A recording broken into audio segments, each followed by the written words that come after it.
Welcome guys, today in this video gonna to show you how to enable home button in Google Chrome. So guys, if you want to get Google Chrome home button, so very easy. Firstly open Chrome browser. After click on three dots. After click on settings. Now scroll down and here option appliance. In second option show home button.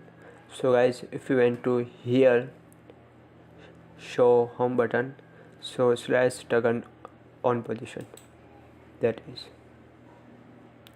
And if you want to disable, so toggle off position, that is.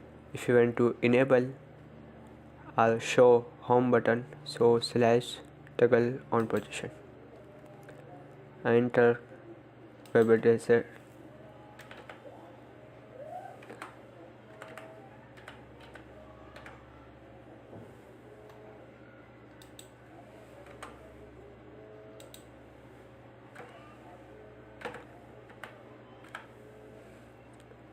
is.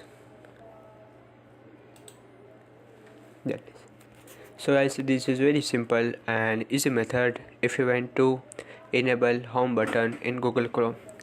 Thank you for watching this video. Please subscribe my channel for latest update.